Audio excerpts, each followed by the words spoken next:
Our guy Marty Smith's over there all week covering the Chick-fil-A Peach Bowl as the Tigers will play Oklahoma on Saturday, and he's checking in with us here on a Monday morning to start it off. Marty, good morning, man. Merry Christmas. Happy holidays to you and the fam. Likewise, boys. I appreciate y'all having me. How we doing down there? Doing good. Doing great, man. Thanks for coming on with us. Is this too long to spend a week in preparation for a football game? No, it's. I mean, it's not just one; it's three. Yeah. I would, look, I don't make the decisions. Somebody on a bowl committee does, I think. I don't even know who makes that decision, but it is a long time for the team to be here. And, they rolled in last night. Oklahoma gets here today, and both coaches have press conferences today. And, they're going to spend Christmas here. And so it's a wonderful blessing to have had the seasons that these teams have had.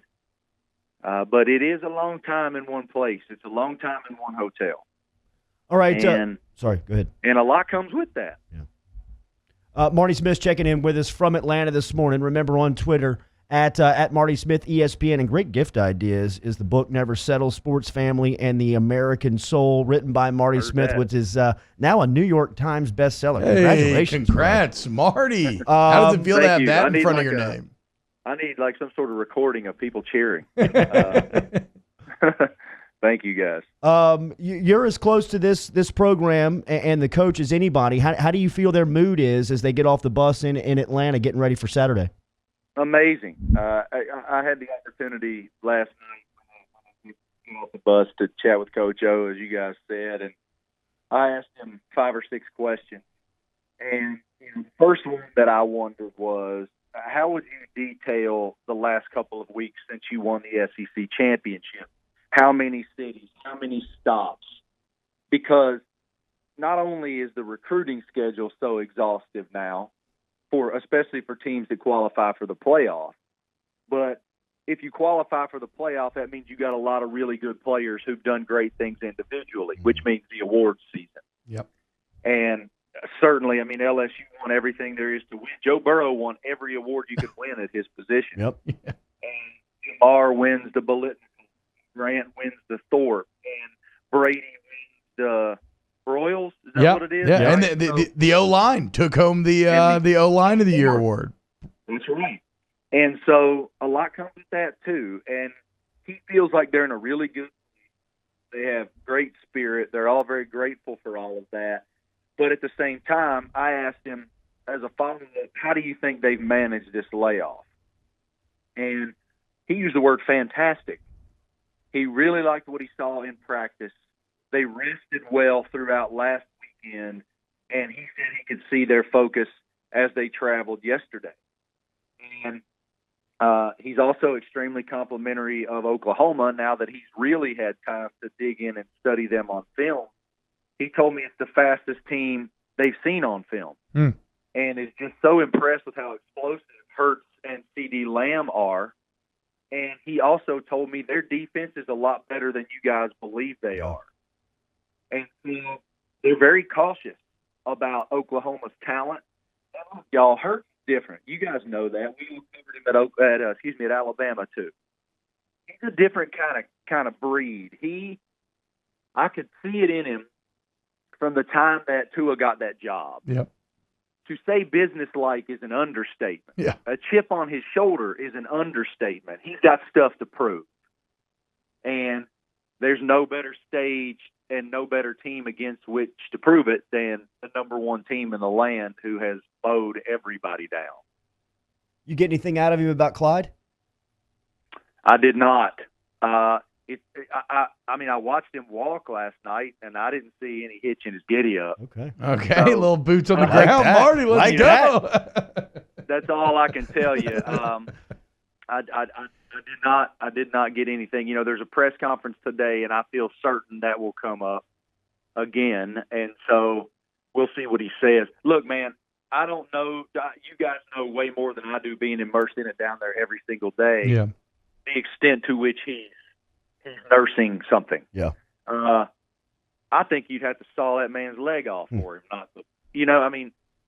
the impact that guy has on this offense is remarkable to me, because he catches the ball so well. He has such tremendous determination, and he's just such a great weapon. So certainly the hope is that he's a go. And, look, on the other side of the ball, they're missing all kinds of guys at Oklahoma. Yeah. So it's going to be an interesting matchup with a lot of explosive players, and the hope is certainly that 22 is okay. We're talking to New York Times best-selling author Marty Smith here on Off the Bench, 10500 94.7 ESPN. There you go. So, Marty, in The Athletic today, Bruce Feldman's got a really great piece, if you're an LSU fan out there, on the culture that Orgeron has established here at LSU and some of the changes that he made, all this stuff. And it's kind of a reflection article, and it's almost been a year of reflection for Tiger fans. But you've covered this team for years. You've been around the program for years now. What's been your kind of firsthand view of or has there been a cultural shift that has taken place, maybe even over like last year to this season for this Tiger program? At this point, we're all a little bit desensitized, despite the numbers, despite the accolades, of the paradigm shift offensively. Yeah. That was the narrative for the first month or 6 weeks of the season. Wow, look at this team. Wow, against Texas, 31 or 39, whatever Joe was. So you're like, wow, this is a different team. And then the Joe Brady explosion.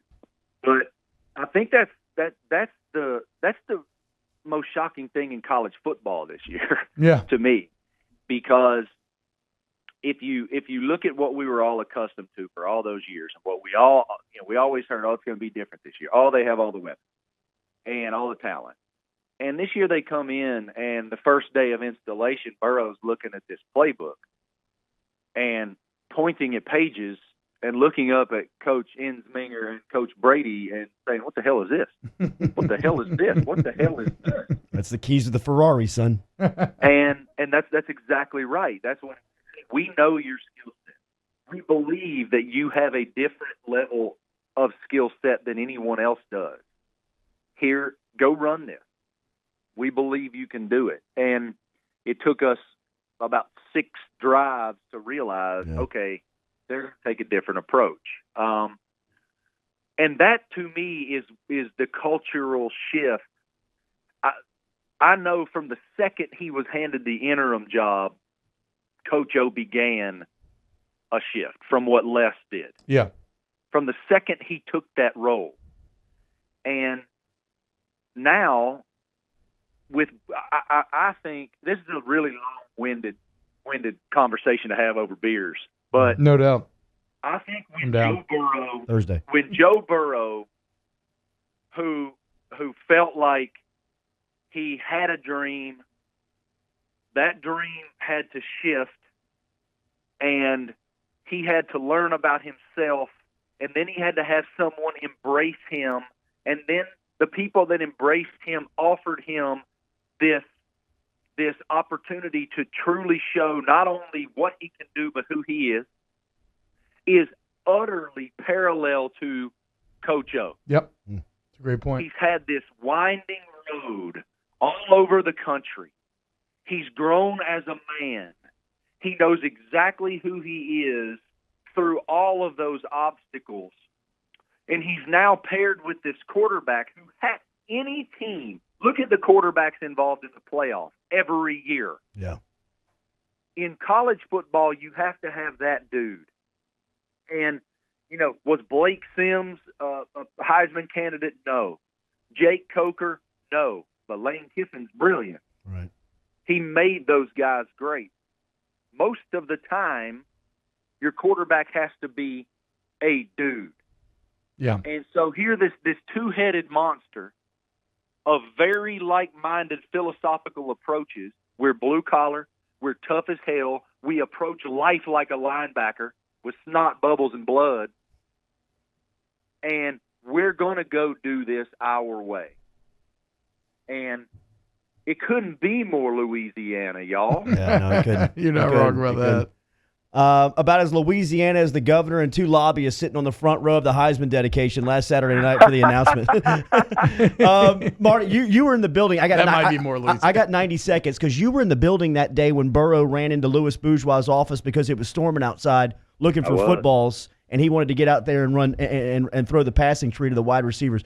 When did you get the idea from LSU that they knew they had the dude? I would have to say that probably that meeting. I didn't know about that meeting until well after you guys did. I remembered it when I was interviewing Joe before the Alabama game. I asked him, when did you know this was going to be different? And he noted that meeting with Coach E and Coach Brady. Hey, they handed me this installation, and I'm like, what is this? Now, they all knew. I will tell you when I felt like it was going to be a different LSU. It took longer.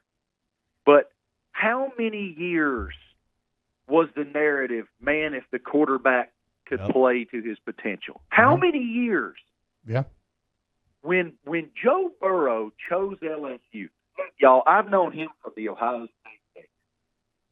And I remember when he lost that job to Dwayne Haskins, which wasn't the right decision in Columbus, by the way. Dwayne only threw for 50 touchdowns. He was a Heisman finalist, too.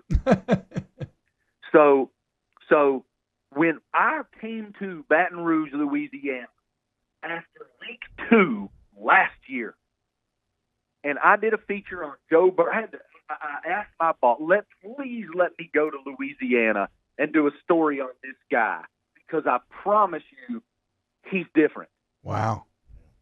And that was when the famous quote, I don't mean to say, this is when the famous quote was said. I asked Joe Burrow before week 3, before that landmark Auburn win on the road last year, what is football to Joe Burrow? Because he was born in it. He was raised in it. He learned to ride his bike on the field at Memorial Stadium. Y'all know it all. You live it every day. But let me tell you something. That was the moment when the famous quote was stated to me. Football is Joe Burrow. And now, all of these months later, this year and a half later, that kid is hoisting that trophy. Wow. And on top of that, I said this to him last night, guys. As those guys were entering their team dinner last night, I got to say hello to Grant and congratulate Grant. I adore that kid and his family. I got to say congratulations to Joe, and I meant this. There are one of the attributes as Americans that we desire so much of people of acclaim is what? Don't forget where you came from. Yeah. And that was the consummate moment where he took 90 seconds of his time and made it about home, and we've all seen the nearly $500,000 raised for home as a result. So crazy. That is unbelievable. Marty, Merry Christmas. Beers on Thursday, buddy. Yeah, thank you so much, man. Appreciate y'all so much. I love your town and your fan base and your team. And Merry Christmas, everybody. We'll see you when you get to the ATL. Yes, sir. Sir. There he is, Marty See y'all. Smith checking in from the Dirty South. We'll be back and close it out next. Hour 1.